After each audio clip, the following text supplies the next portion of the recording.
So binomial distribution is a probability distribution that is related to a binomial experiment. So first, we've got to know what a binomial experiment is. So a binomial experiment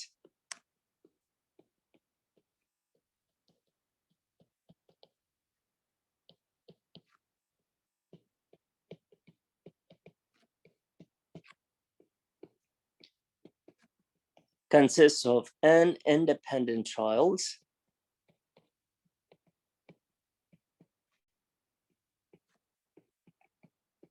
each trial has only two events or two possibilities.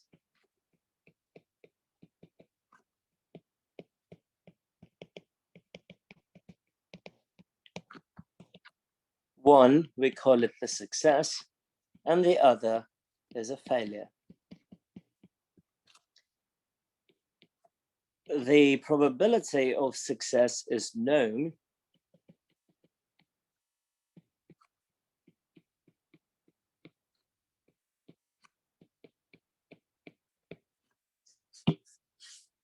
we denote that probability of success by P.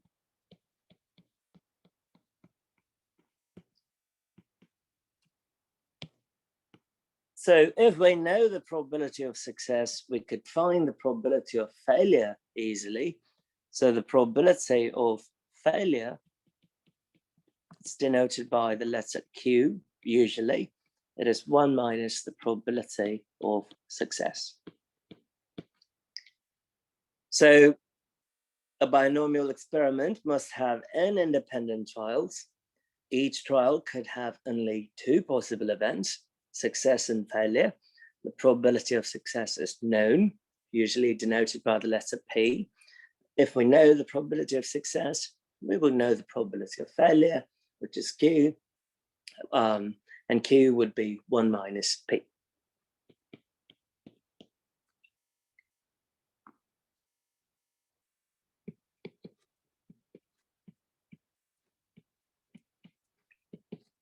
Let's take a simple example. Suppose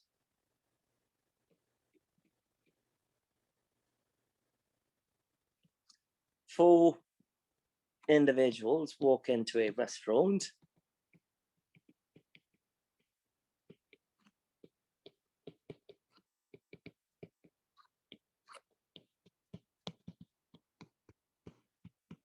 And of interest,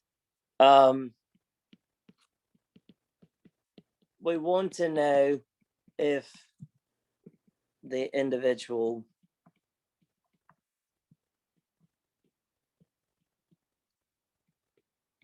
will order a burger. And we also know the probability that an individual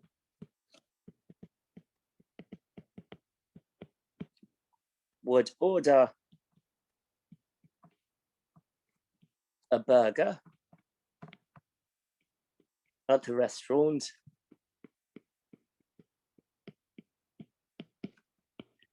is 0.7412. Is this a binomial experiment?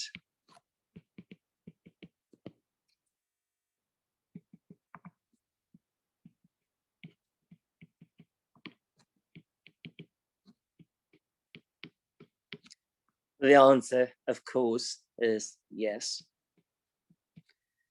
We have n 4. Those 4 individuals would be the independent trials. Independent in the sense that the choice that one individual makes does not affect the choice of other individuals. That is a fundamental assumption of binomial experiments. If that is violated, then it cannot be a binomial experiment. For instance, if the 4 individuals are friends, or if 4 of them belong to a family, then the choice of one is very likely to affect the choices of others. So that cannot be a binomial. So here we are going to perhaps I should say 4 random individuals walk into a restaurant. What is our success event? The success event is ordering a burger. So the failure event would be not ordering a burger. So with any given person, there are only 2 possibilities. Either you order the burger or you don't order the burger. And the probability of ordering a burger, which is our success event, is given. It's 0.7412. That would mean the probability of failure is 1 minus p, 1 minus 0.7412. That would be 0.2588. So what we have here is a binomial experiment. So now we want to know the binomial probability distribution. So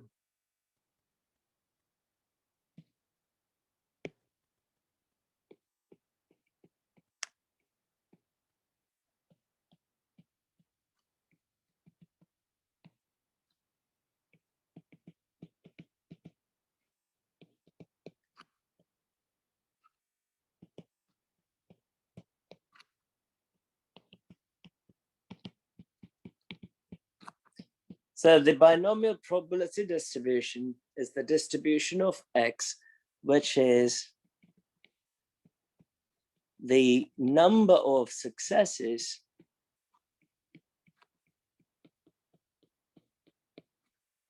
in n independent trials.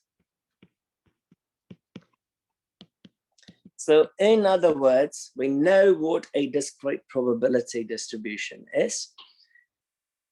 What we want to do now is to find the probability for all possible outcomes. So in order to do that, first we need to know the possible outcomes for x.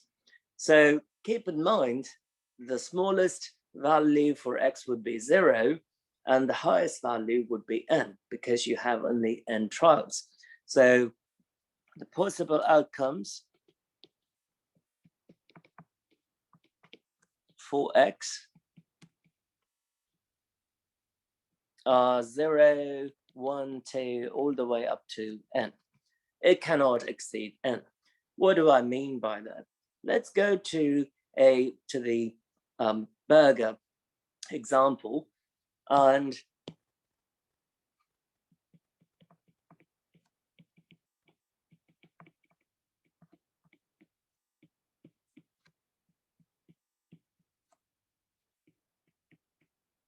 let's look at the number of individuals who order a burger.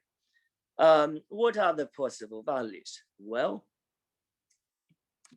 1 is 0, and one possible value, 0, in the sense none of the 4 people ordered a burger, or 1 person out of the 4 ordered a burger, or 2 out of those 4 people ordered a burger, or 3 out of 4 ordered a burger. All 4 of them ordered a burger. So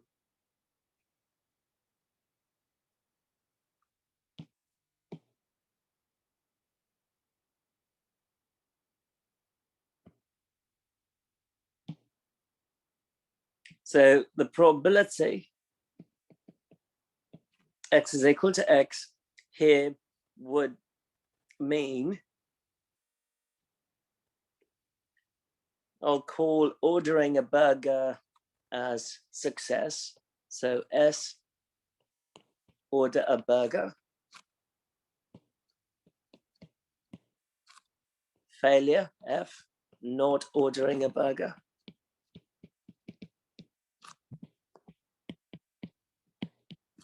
So if we look at the first case, none of them ordered a burger.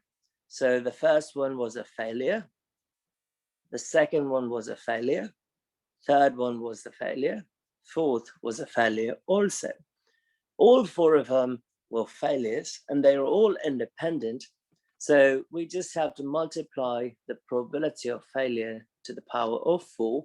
So in our example, it would simply be 0.2588 raised to the power of 4. I don't want to evaluate it, evaluate probabilities now. I'll wait until we get to an example. In the second outcome, it is the number of individuals who order a burger being 1.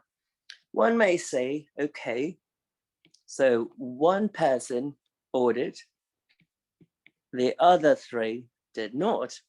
And you may argue, well, that would be it. But that's not the case. There is also another possibility. So the first person might not have ordered, failure. The second ordered, the third and the fourth did not. Or the first person did not, the second person did not, the third person did, the fourth person did not. Or first person did not, second did not, third did not, the fourth one did.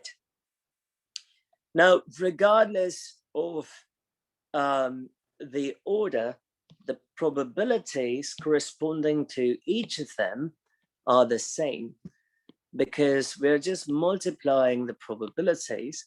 So 3 failures, 1 success. So 3 times, that would correspond to 3 failures, 1 success. The probability of success is 0.7412. And in how many possible ways did it happen?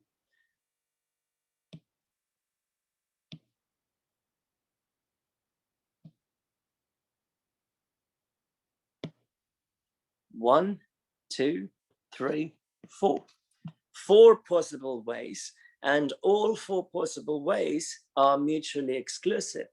So you can give names to each of these people, so each of the 4 people, and if I say, okay, only the first person orders a burger, the other 3 did not, I can't also say that the first person, that the second person did, and the other 3 did not at the same time.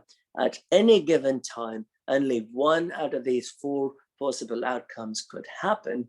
So they are mutually exclusive, but their probabilities are all the same because they all have 3 failures and 1 success. And we are multiplying them because of the multiplication rule.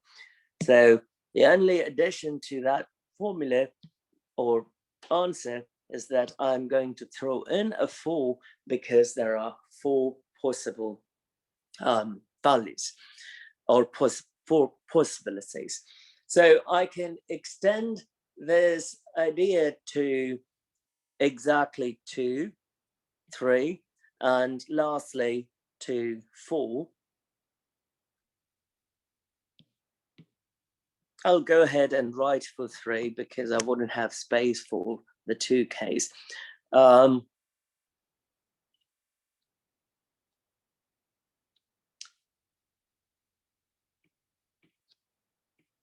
3 successes, 1 failure.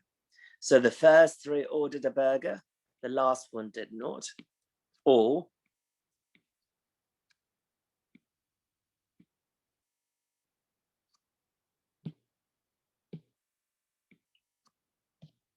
the first, second, and the fourth person ordered a burger, the third person did not. Or the first, third, and the fourth person ordered a burger, the second one did not. Or the first one did not order the burger, the last 3 did. So in this case, we are measuring the number of successes. So how many successes did we have? We have 3 successes. In the first part here, there were no successes at all failures. Second, we had exactly 1 success. You will see 1 letter, which is S, corresponding to success. For the third case, we have 3 successes, hence 3 S's and 1 failure. So in this case, all 4 outcomes are still mutually exclusive. At any given time, only one of those 4 possibilities would happen. So going to put 4, I have 3 successes. So using multiplication rule, I have to multiply the probability of success to itself 3 times, hence 0.7412 cubed. Probability of failure, there is only 1 failure, so I would have 0.2588 raised 1. And the last case is pretty easy. All 4 of them are successes. In other words, every single one of them ordered a burger. So S, S, S, S. And there is only one way for that to happen. And I have found that one single possible way. So I have 1 multiplied by all 4 of them are successes and no failures at all. So I'd have 0. We can come up with this table for any binomial experiment, but keep in mind, if the number of trials, independent trials, increased from say 4 to 20, if I observed 20 people, and if I wanted to understand their burger buying behavior, then this table is going to get lengthy really fast. And it is very difficult to write out all these possible outcomes and coming up with these probabilities. So we actually have a formula to do or to compute the probabilities. Our objective is to find the probability of x is equal to x. So the binomial distribution formula for that is simply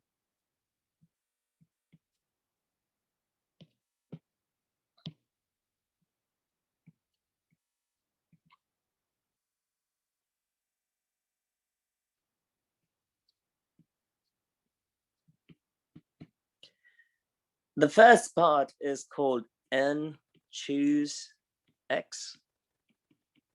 So the number of people out of the 4 who chose a burger. So if you vary the value of p, in our case it's 0.7412,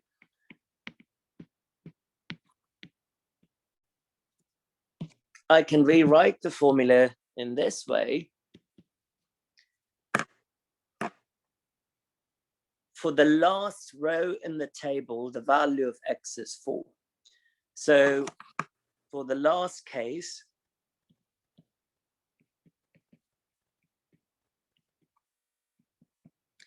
we will have 4 choose 4 multiplied by 0.7412 raised 4, 0.2588 raised 4 minus 4. That would be 4 choose 4, 0.7412 raised 4, 0.2588 raised 0. If you pay close attention, that part and that part are one and the same. All we have to do now is to verify if 4 choose 4 is equal to 1. There is a formula for 4 choose 4 also, but I'm not going to get into that because we can easily do this using the calculator.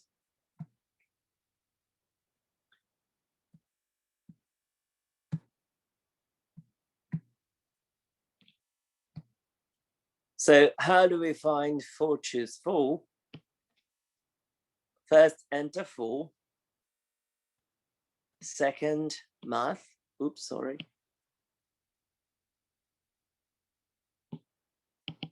4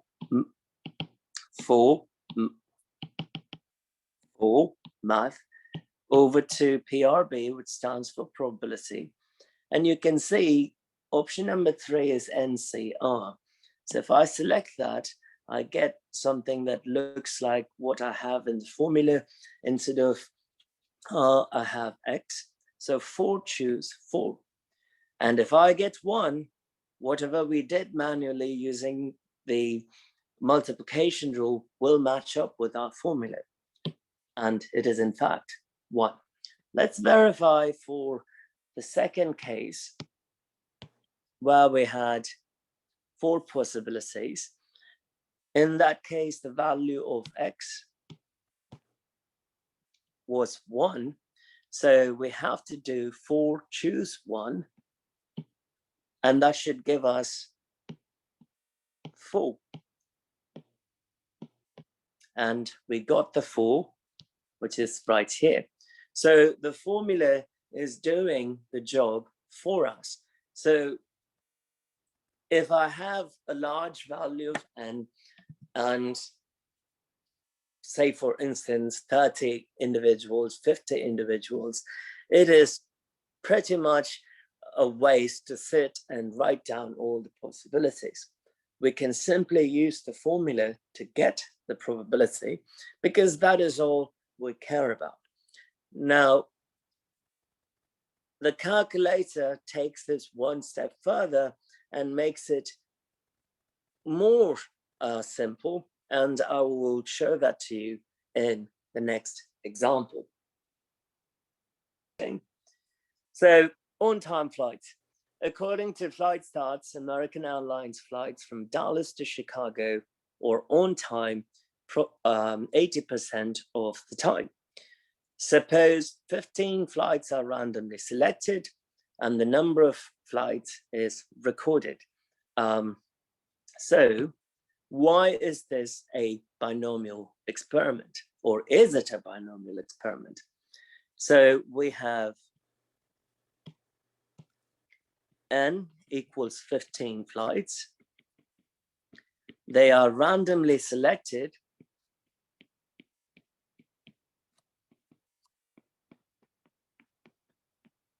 Which would imply that they are independent. What is our success event? The success event is simply arriving on time. Well, if success is arriving on time, failure would simply be not arriving on time.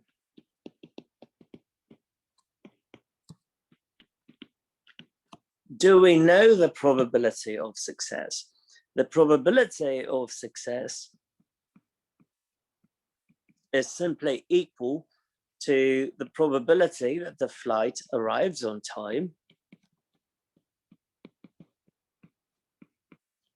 And it is given in the problem that 80% of the time, the flight will arrive on time. So that probability is known. So N is 15 and the trials are independent.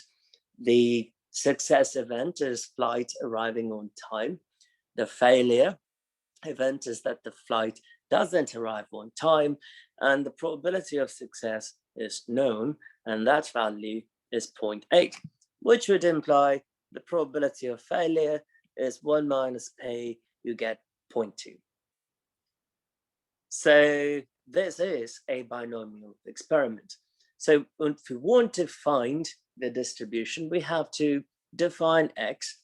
What is X? X is the number of flights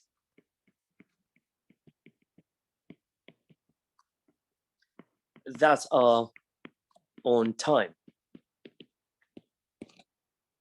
And the very first problem wants to know the probability that exactly 10 flights are on time. So we want to know the probability x is equal to 10. Recall our formula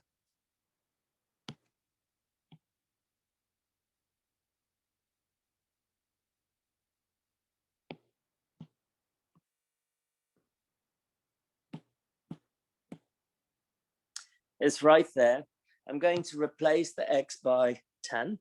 So n is 15, so 15, choose 10, multiplied by p, which is 0.8, raise x. What is x? X is 10. Q, 1 minus p, 0.2, raise n minus x, 15 minus 10. So we will have 15 choose 10, multiplied by 0.8 raise 10, multiplied by 0.2 raise 5.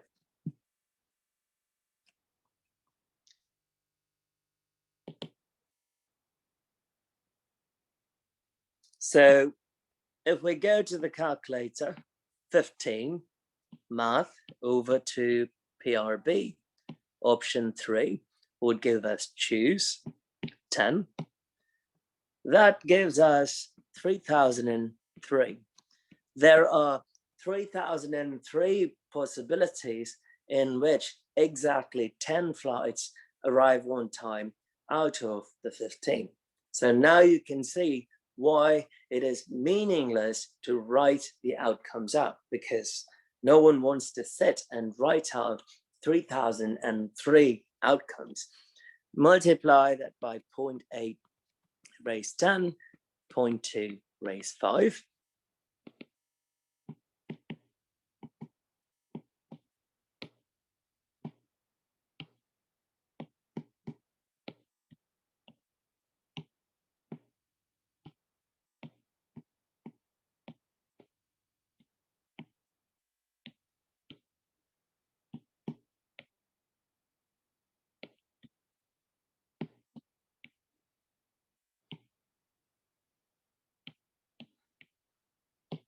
And that gives us a value of 0.10318. I'm going to round it and call it as 0.1032.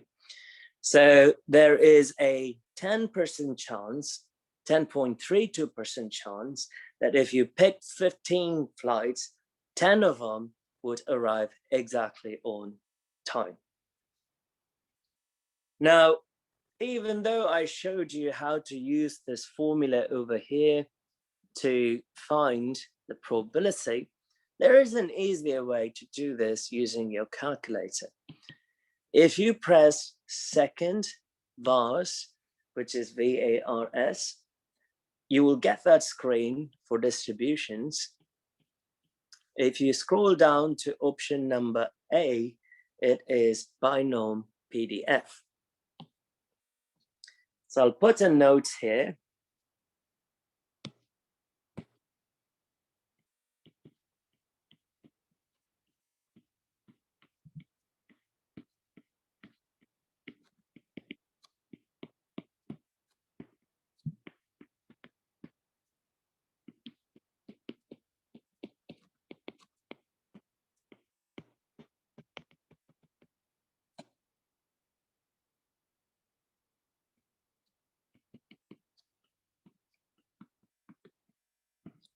So Binomial Pdf or Binomial Pdf is used to find exact probabilities. So what do I mean by exact probabilities? Probability of x is equal to 10 is an exact probability. N is 15 in our problem. P is 0.8 and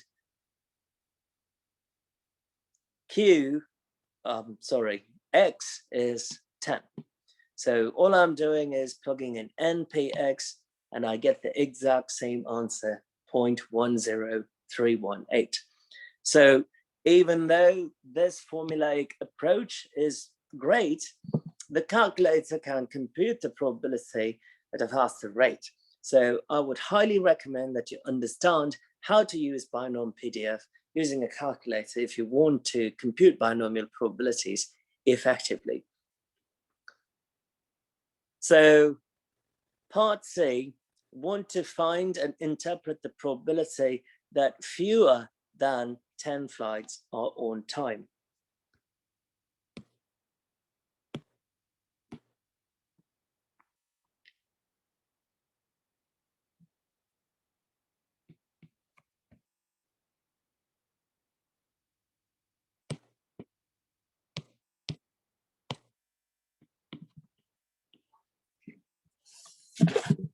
So X is the number of flights, and we want to know the probability that X is less than 10. Now, it is very, very important that less than doesn't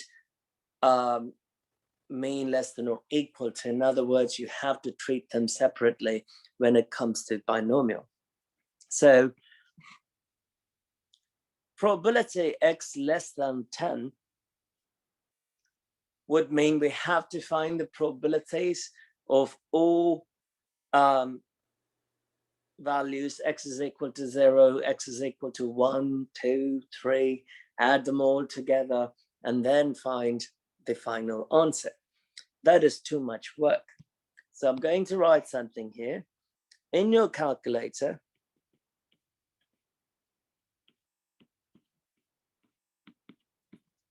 Binomial CDF is used to find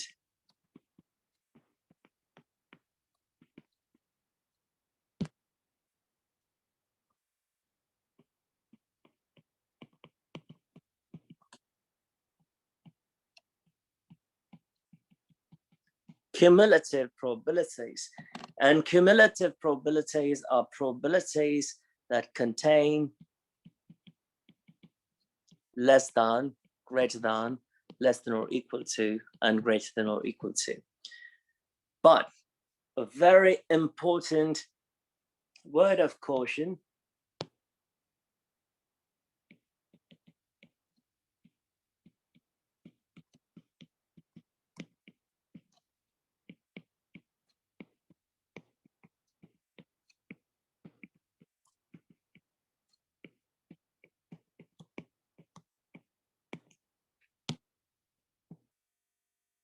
so binomial CDF can only give you the probability of X less than or equal to X, nothing else in your calculator.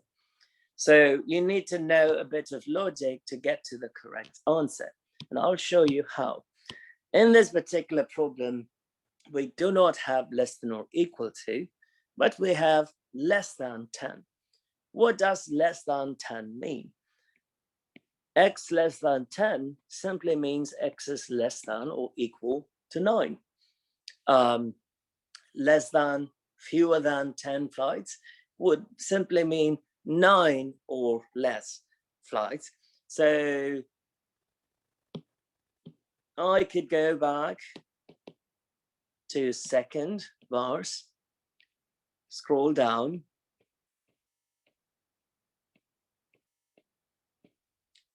select B, and you can see binomial CDF.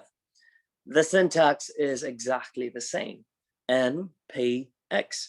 So 15.8, X in this case is 9, because we have X less than or equal to 9. So X here is 9. If I hit enter, the answer is 0.06105. So this would mean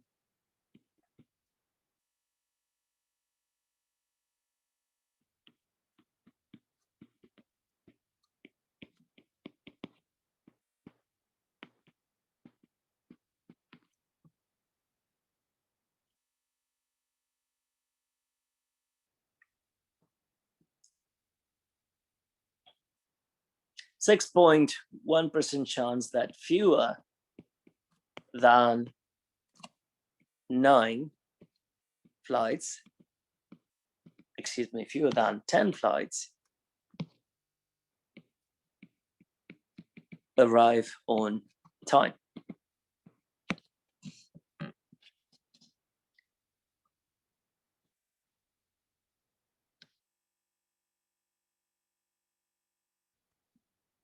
So part D, they want to find the probability that at least 10 flights are on time. What does at least mean? Greater than or equal to.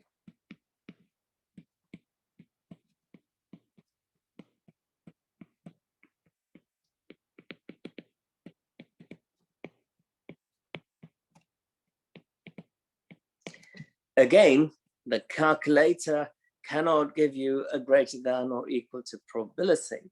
Somehow we have to convert this to a less than or equal to probability. So this is where we use the complementary rule. X greater than or equal to 10 would simply mean 1 minus probability X less than 10, because the event X less than 10 is the complement of X greater than or equal to 10. If you cannot see this, I recommend drawing something or writing something like this out. So numbers 0 through 15, and greater than or equal to 10 would mean this part right there. So what would be its complement? Its complement would simply be all of those.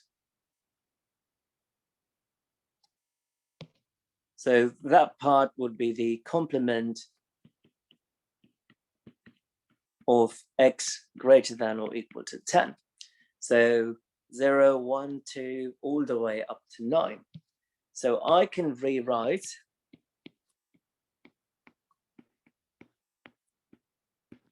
X less than 10 as X less than or equal to 9. Now I could use the calculator.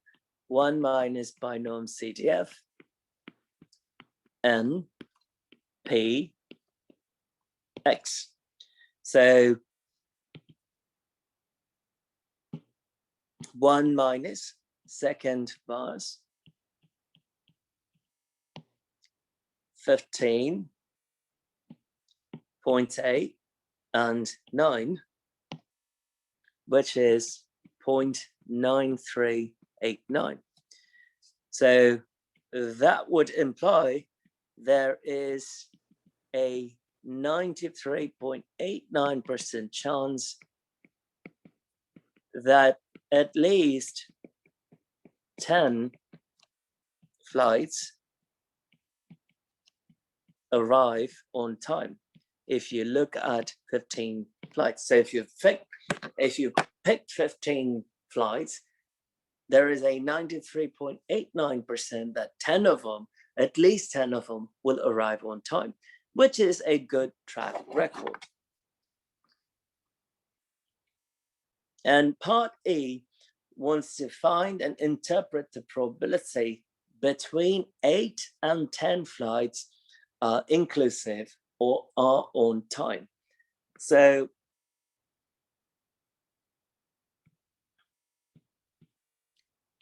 between 8 and 10 inclusive, so 8 less than or equal to X, less than or equal to 10.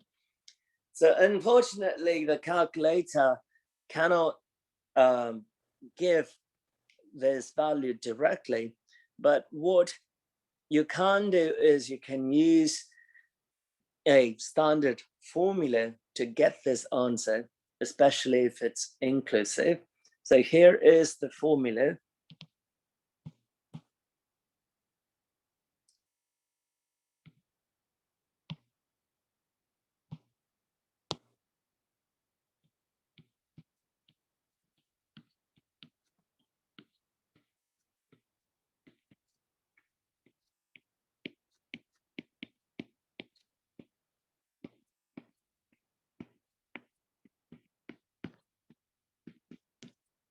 So that would simply be equal to the probability X less than or equal to B minus the probability X less than or equal to A minus 1 where B is 10 and A is 8.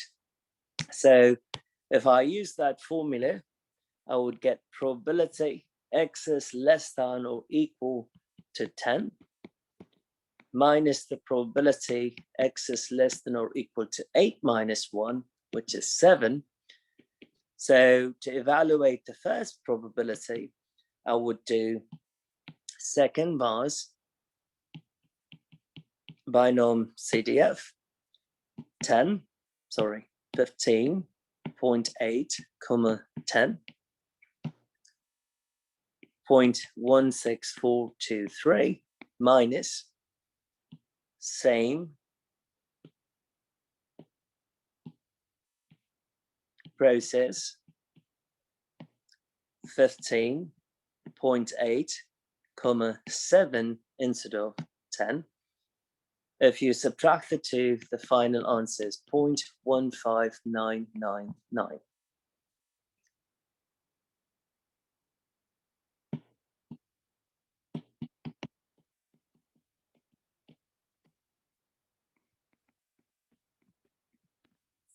So 15.99% chance. So there is a 15.99% chance that between 8 and 10 flights, inclusive, would arrive on time. So the formula that I wrote is quite important.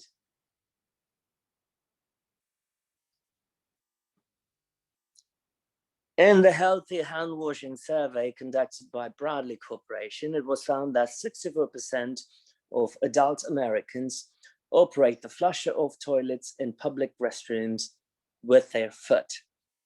Suppose a random sample of n is equal to 20 adult Americans is obtained, and the number X who flush public toilets with their foot is recorded. We want to know if this is a binomial experiment. Well, you learn something new every day. So for part A, n is 20. They are randomly selected. So we have n independent trials. The success event is flushing with their foot. Failure is not flushing with their foot. And do we know the probability of success? In the sense, the probability that a person would flush with their foot. It is given in the problem. It is 64%. So we know the probability of success to be 0.64. As the probability of success is 0.64, the probability of failure is 1 minus 0.64. That would be 0.36. So 20 independent trials. We know the probability of success P. So in each trial, with each person, we are interested in only two things. Do you flush the toilet with your foot or not? So this is a binomial experiment. In part B, we want to find and interpret the probability that exactly 12 flush public toilets with their foot. So we'll first define X. X would be the number of individuals who flush public toilets with their foot. So what are we trying to find in part B? In part B, we are trying to find x is equal to 12. And note, equal means exact.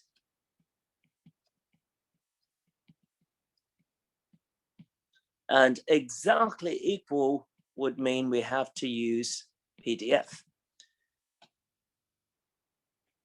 So we can go back to our calculator.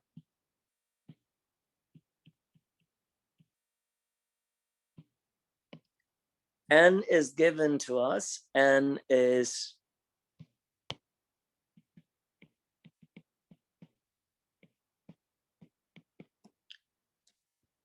20. P is 0.64 and X is 12.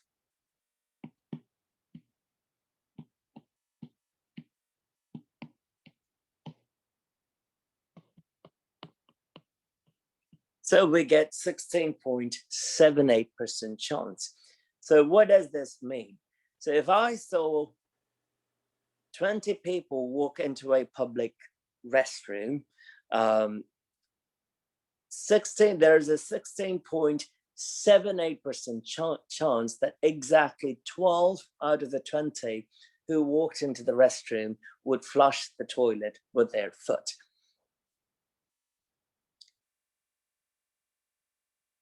Part C would want to find and interpret the probability that at least 16 flush public toilets with their foot. So probability X is greater than or equal to 16 would mean at least 16. We can actually write a formula for this also. With binomial distributions, probability of x greater than or equal to a is simply 1 minus the probability x less than or equal to a minus 1. In our case, a is 16, so probability that x is greater than or equal to 16 would be 1 minus the probability x is less than or equal to 15. And we know how to find a less than or equal to probability using the calculator. So 1 minus second bars. So binomial CDF 20, P is 0.36, and X 15. Enter. You get 7.41 times 10 raised negative 5. Do not forget the e raised negative 5 part, that is 10 raised negative 5. So this probability is 0.000074. It's a very small probability that 16, more than 16, or at least 16 out of those 20 people would flush the toilet with their foot.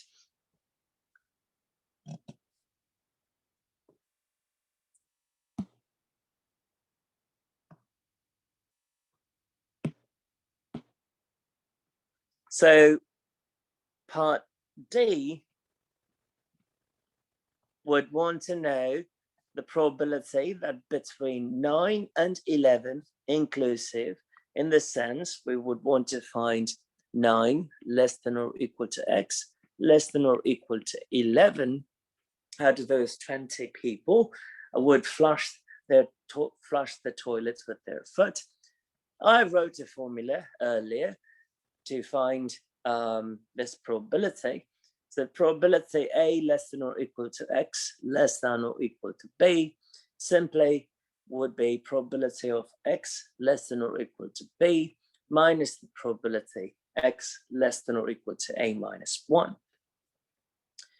So probability A is 9, B is 11, X less than or equal to 11 minus the probability x less than or equal to a minus 1, 9 minus 1 is 8. So the first part we can get directly from binomial CDF, 20. The probability is 0.64. 11. That's 0.6826 minus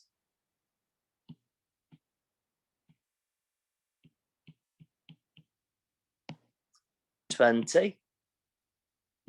0.64 probability. X is 8. 0.02469.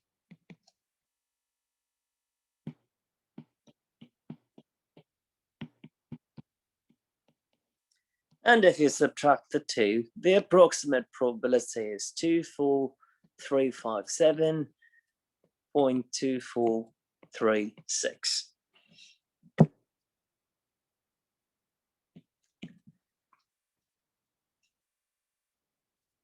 So would it be, part E wants to know, would it be unusual to find more than 17 who flush public toilets with their foot?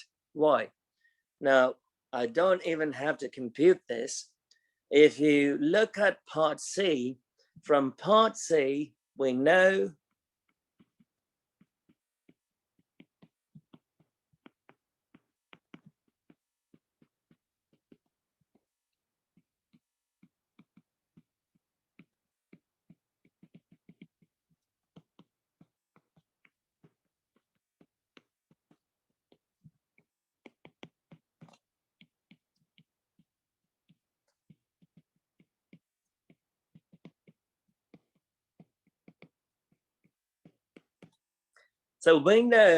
the probability that at least 16 or more would flush their toilet with their foot is 7.41 times 10 raised negative 5, which is 0.000074. That is 74 out of a million chance. That is a very small number. If that is the case, we are now asking, well, what are the chances that more than 17 would flush their toilets with their foot? I am going to argue it is going to be extremely unusual.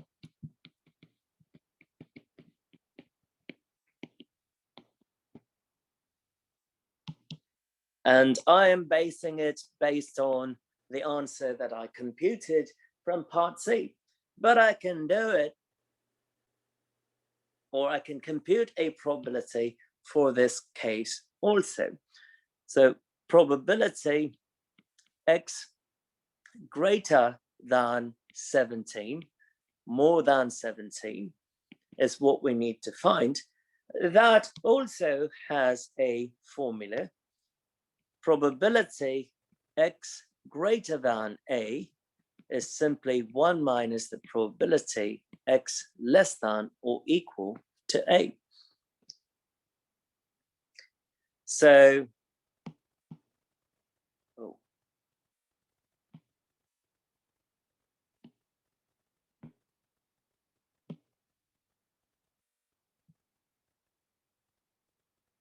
in our case, A is 17. So probability X greater than 17 would be 1 minus the probability X is less than or equal to 17. And we know how to find the less than or equal to probability. We make use of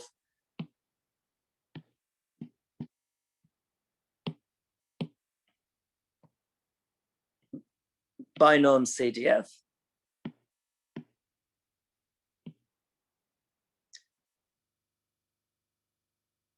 So 1 minus second start, second vars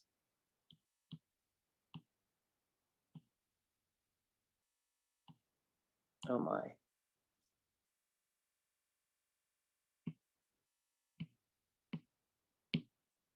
Okay.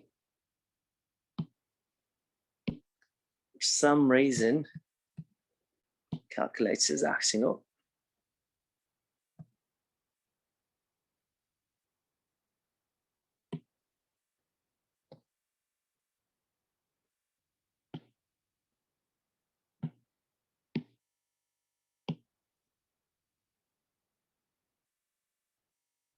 Hopefully.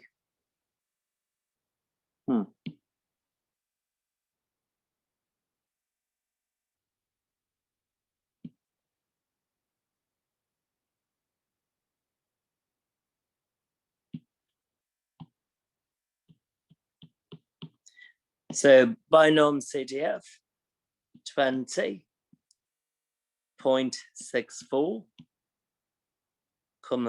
17, and that is 0.99038.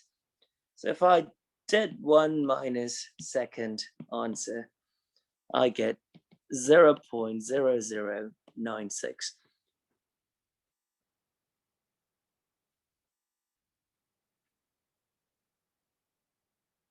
I would like to verify the answer for number 16, so give me just a second.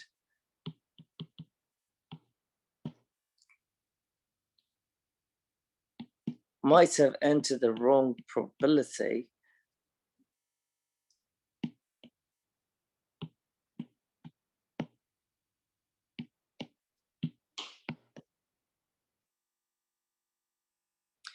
Yes, I apologize. So it's actually 1 minus 0.8989. You get 0.1010. So that would change this argument over here, right there, because I inferred based on the wrong probability, but I still would not conclude that it is usual. I will still say it is unusual. That is my guess, and I found that probability using 1 minus binomial CDF 20, 0.64, 17. That is 0.0096. So instead of that million answer, it is actually